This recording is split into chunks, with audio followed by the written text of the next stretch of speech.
High school শিক্ষান্ত পৰীক্ষাৰ দৰেই উচ্চতৰ মাধ্যমিকৰ চূড়ান্ত পৰীক্ষাটো সুখ্যাতিৰে উত্তীৰ্ণ হ'ল একোজন ৰিয়েল হিৰো।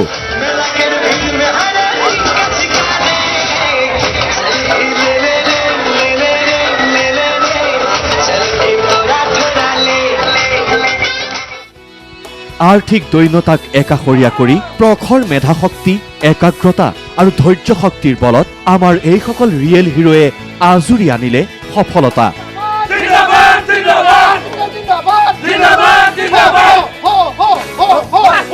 এওঁ ইমদাদুল হুছেইন, পিতৃ এজন ট্ৰাক চালক, কিন্তু মৰিয়নিৰ ইমদাদুল হুছেইন তৰা হৈ উজলিল উচ্চতৰ মাধ্যমিকৰ ফলাফলত। প্ৰাগজ্যোতিকা জুনিয়ৰ কলেজৰ পৰা বিজ্ঞান শাখাত ষষ্ঠ স্থান লাভ কৰি সমগ্ৰ মৰিয়নিৰ লগতে গৌৰৱ কঢ়িয়াই আনিলে ৰাজ্যলৈ। হাইস্কুল শিক্ষান্ত পৰীক্ষাত সুখ্যাতিৰে উত্তীৰ্ণ হোৱা দৰিদ্ৰ মেধাৱী ইমদাদুলক নিজাববীয়াকৈ পঢ়ুৱাইছিল কলেজ কৰ্তৃপক্ষই, আৰু এয়া কষ্টৰ ফল, ধৈৰ্য আৰু একাগ্ৰতাৰ ফল। কলেজ ফালৰ পৰা বহুত হেল্প কৰিছিলে যে আমি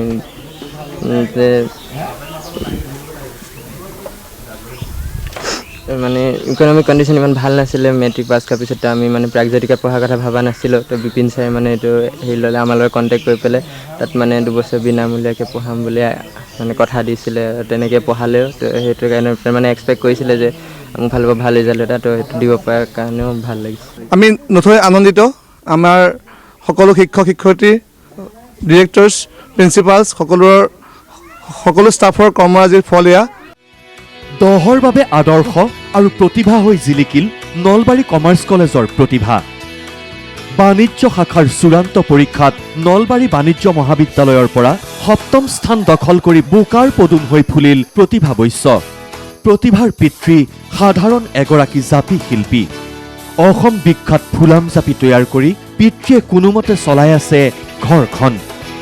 কিন্তু জীয়ৰীৰ এনে সাফল্যত সীমাহীন আনন্দ নলবাৰীৰ বালামুখ কুচিৰ এই ঘৰখনত। মোৰ দেউতা জাপি কৰে।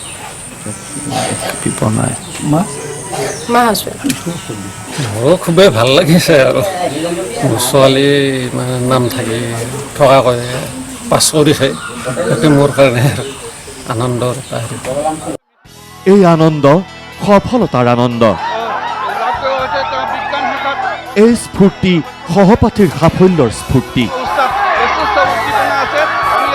এওঁ ডিগবৈৰ RD জুনিয়ৰ কলেজৰ মিথিলেশ প্ৰসাদ শৰ্মা। বাণিজ্য শাখাত 9ম স্থান দখলেৰে মিথিলেশে উজ্বলালে কলেজৰ নাম। মিথিলেশৰ পিতৃয়ে শিলিখাগুৰি চাহ বাগিচাত বাছ চলায় আৰু সামান্য উপাৰ্জনেৰে পুত্ৰক মানুহ কৰোৱাৰ চেষ্টাত ব্ৰতী হৈ থাকে মিথিলেশৰ পিতৃ। পিতৃৰ অশেষ কষ্টৰ উপহাৰ দিলে পুত্ৰই। দেউতাতো কিবা যিও ক'ব কমে থাকিব, পাপা বহুত কষ্ট কৰে মোৰ কাৰণে, বহুত ভাল লাগিলে মই এনেকুৱা কৰিলোঁ বোলে। পাপাকো ভাল লাগিব আজি। খুব ভাল লাগিছে, আৰু কিমান মানে যেতিয়া মানুহৰ খুব বেছি আনন্দ লাগে ভাষাৰে বুজাব নোৱাৰে, গতিকে ভাষাৰে বুজাব নোৱাৰা আনন্দ লাগিছে। কলা শাখাত 9ম স্থান দখল কৰি আৰ্থিক দৈন্যতা যে কেতিয়াও সাফল্যৰ বাটত হেঙাৰ হ'ব নোৱাৰে, তাকেই প্ৰমাণ কৰি ৰিয়েল হিৰো হিচাপে পৰিগণিত হ'ল চাংচাৰীৰ সেন্দুৰী ঘোপাৰ মানসী। পিতৃৰ উপাৰ্জনৰ একমাত্ৰ সমল এই সৰু পাচলিৰ দোকানখন। পিতৃয়ে এসাঁজ উপাৰ্জন কৰিলে এসাঁজলৈ চিন্তা কৰিব লাগে পৰিয়ালটোৱে, কিন্তু জীয়ৰীয়ে বগালে সফলতাৰ জখলা। অভাৱে জুৰুলা কৰা মানসীৰ মন এখন ভাল কলেজত অধ্যয়ন কৰি ভৱিষ্যতে অধ্যাপিকা হোৱাৰ। পিতৃৰো অদম্য হেঁপাহ ছোৱালীক উচ্চ শিক্ষা দিয়াৰ। মোৰ দেউতাই সাধাৰণ মানে চব্জিৰ দোকান দিয়ে, তথাপিও মোক মানে বহুত সহায় কৰিছিল, আৰু দুখীয়া হ'লেও মানে পঢ়াৰ ক্ষেত্ৰত যথেষ্ট মানে সহায় কৰিছে। মই বুজাব নোৱাৰো, বহুত ভাল লাগিছে আজি। হাইস্কুল শিক্ষান্ত পৰীক্ষাৰ পিছত উচ্চতৰ মাধ্যমিকৰ চূড়ান্ত ফলাফলত এনেদৰেই উজলিছে একোজন ৰিয়েল হিৰো। জীৱনৰ কণ্টকময় বাটত সফলতাৰ খোজেৰে ৰাজ্যবাসীৰ বাবে এওঁলোক হৈ পৰিছে একোজন নায়ক।